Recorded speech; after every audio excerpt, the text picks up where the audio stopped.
चावल पे ला दिया और कह रहे कि हमारा देश आगे बढ़ रहा है। अब बताइए मोदी जी, आपका 5 किलो चावल नहीं चाहिए, आपका 5 किलो चावल नहीं चाहिए। हमारे बच्चे को पढ़ने के लिए स्कूल की व्यवस्था करे, हमारे बच्चे को पढ़ने के लिए स्कूल की व्यवस्था करे। आपका 5 किलो चावल नहीं चाहिए। हमारे बच्चे जब बीमार पड़े तो अच्छे हॉस्पिटल का व्यवस्था कराइए ताकि अच्छे से इलाज हो सके। हमको 5 किलो चावल नहीं चाहिए।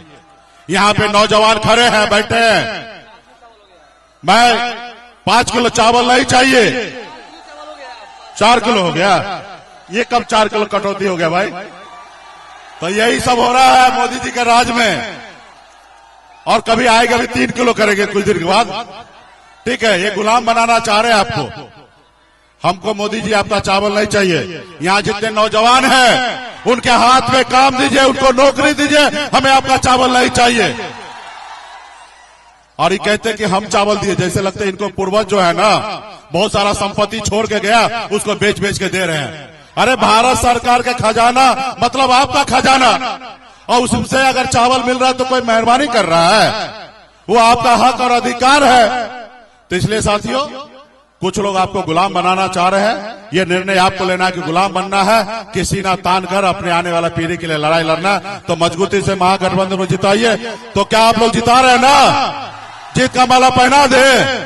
ये तो हमको पहले से पता है कि देवा जो है मोतिहारी में हीरो है, और इसको कौन रोकेगा? अरे कोई बोलते ही रे, कोई बोलता है तो जीत का माला पहना दे। चलो जीत का माला पहना दिए। बहुत बहुत धन्यवाद। अभी हमारे बीच में बहुत बहुत आभार सर, आपने हमें अनुग्रहित किया, हमें कृतार्थ किया। चंपारण की धरती सदैव आपका ऋणी रहेगी। अब हम आप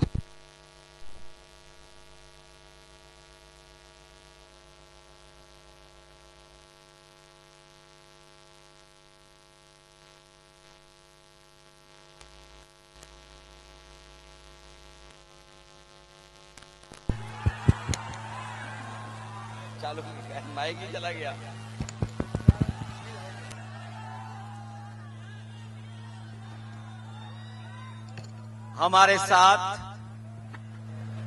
हमारे साथ मंच पर वीआईपी पार्टी के राष्ट्रीय अध्यक्ष मुकेश जी, और जिनके लिए हम आप सब लोग यहां पर मौजूद हैं, जिनके लिए हम वोट मांगने आए हैं, हमारे आपके नौजवान साथी देव गुप्ता जी, मंच पर उपस्थित यहाँ की मेयर प्रीति गुप्ता जी, और महागठबंधन के सभी हमारे नेता जो मंच पर हैं, सभी हमारे नेतागण, चुनावी जनसभा में आए हुए आदरणीय बुजुर्ग, माताएं, बहनें, नौजवान साथी और पत्रकार बंधुओं, मैं सबसे पहले आप सबका बहुत बहुत धन्यवाद और आभार प्रकट करना चाहता हूं। अभी जब मैं मुकेश सैनी जी को सुन रहा था तो वो कह रहे थे कि यहां से नौजवान प्रत्याशी देव गुप्ता जी को आप जिता चुके हो, सरकार बनने जा रही है। आज जब पहले चरण का वोट पड़ रहा है, आधा बिहार वोट डालने जा रहा है और आधा बिहार इंतजार कर रहा है कि कब वोट डाला जाएगा। जो हवा, जो माहौल, जो संदेश जा रहा है वो यही जा रहा है कि इस बार नौजवान साथी, युवा और नौकरी देने वाला मुख्यमंत्री बनने जा रहा है। और ये मोतिहारी लिखेगा भारतीय जनता पार्टी के तमाम सहयोगियों की हार लिखने जा रहा है। मोतिहार ये लिखने जा रहा है, हार के नहीं लिखने जा रहा है। मैं अभी दिल्ली से आए हुए एक प्रोफेसर का भाषण सुन रहा था। वो ये कह रहे थे कि गोरखपुर से और न जाने कहां तक एक्सप्रेसवे बनने जा रहा है। हम तो यूपी से चल करके आए हैं, हमें तो कहीं दिखाई नहीं दे रहा है। मुझे तो लगता है ये लोग हवा में बनाने जा रहे हैं, हवा में बनाने जा रहे हैं। जो लोग जनता को लगातार ठग रहे हों, झूठ बोल रहे हों, लेकिन इस बार बिहार की जनता ने ठान लिया है और मन बना लिया है कि इस बार भारतीय जनता पार्टी के लोग बिहार से बाहर होने जा रहे हैं। बाहर कर रहे हो उनको कि नहीं?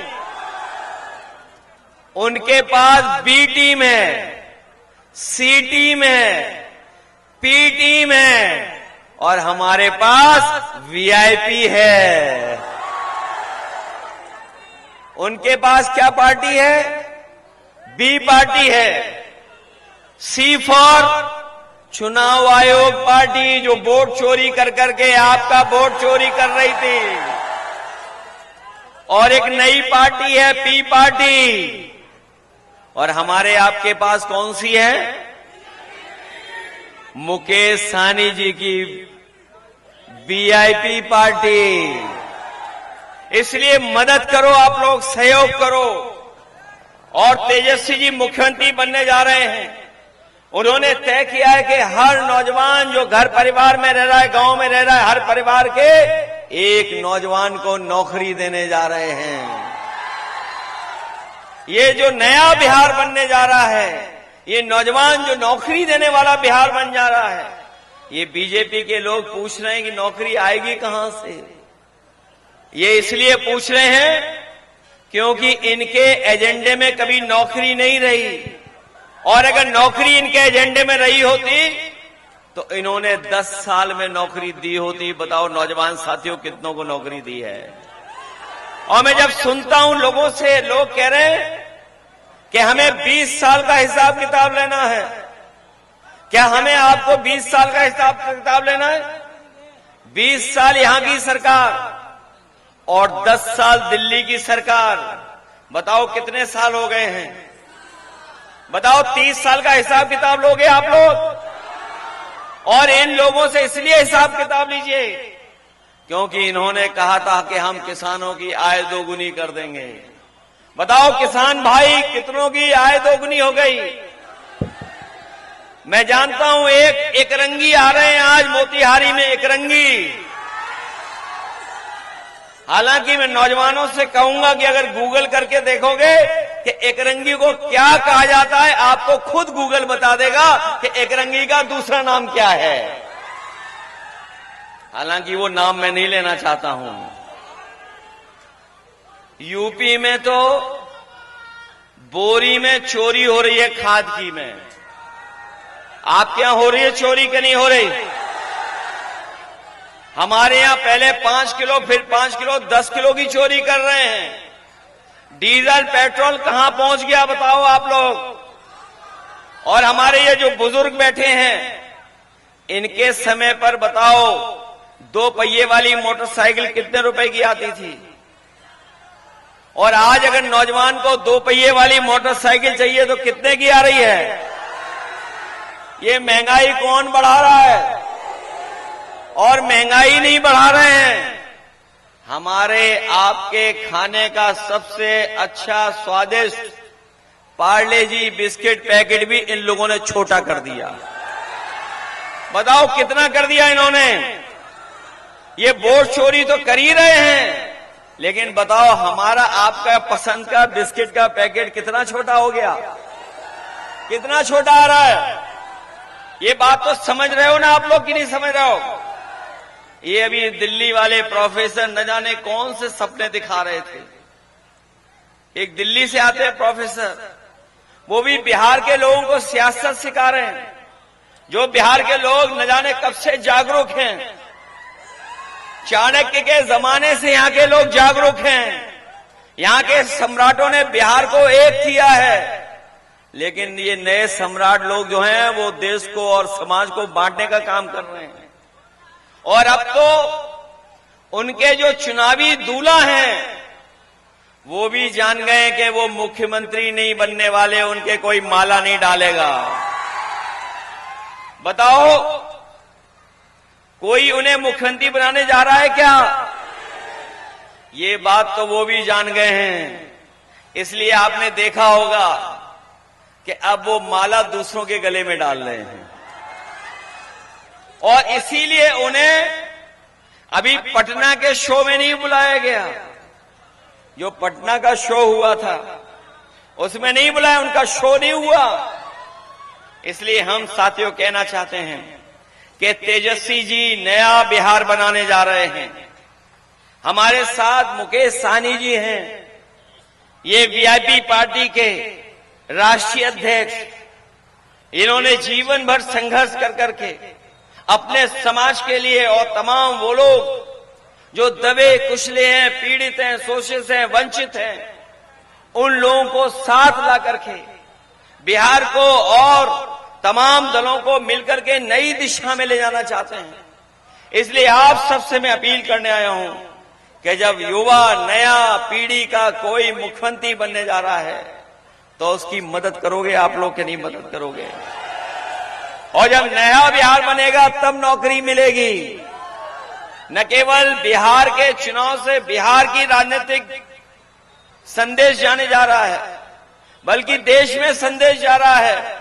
हम तो कह रहे हैं बिहार के लोगों से, आप बिहार बदलो, हम यूपी बदल देंगे। और बिहार तब बदलेगा जब सरकार बदलेगी, और सरकार बदलने का आपको मौका मिलने जा रहा है। इसलिए मदद करोगे आप लोग? ये मान के चलें कि आपके नौजवान प्रत्याशी देवगुप्ता जी जीत करके जा रहे हैं। अब चुनाव में कितने दिन बचे हैं बताओ? अब नहीं दिन बचे हैं। इसलिए मदद करिए, देवगुप्ता जी को जिताइए, सरकार बनाइए और मुख्यमंत्री बनेंगे। और ये क्या बनेंगे? और इन दोनों की मदद हम करेंगे। जो अनुभव हुआ उत्तर प्रदेश में, वो काम हम लोग इनका सहयोग कर करके आपके बीच में पहुंचाने का काम करेंगे। इनकी तो काबिलियत पानी पे नाव चलाने की तो है ही है, इनके पास पतवार भी है सही दिशा दिलाने के लिए। बोलो, सब मिलकर के मदद करोगे? ये मान के चलें, ये जीत के जाएंगे, जीत के जाएंगे। अभी मैं सुन रहा था, बहुत गाने सुन रहे थे आप लोग, बहुत झूम रहे थे आप लोग।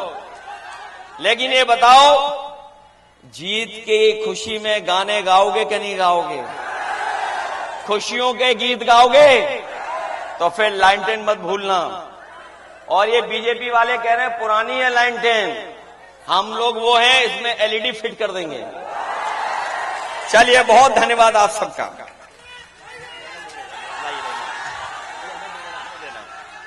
आगे आओ, आगे इधर आओ, आप दोनों इधर खड़े हो, खड़े नहीं हो पा रहे। हाँ,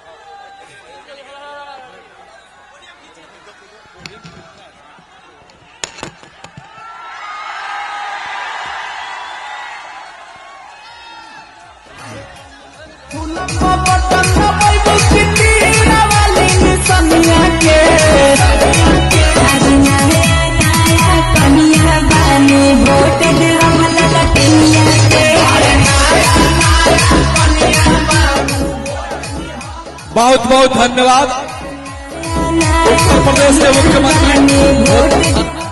उत्तर प्रदेश के मुख्यमंत्री जी ने अपना महत्वपूर्ण समय दिया।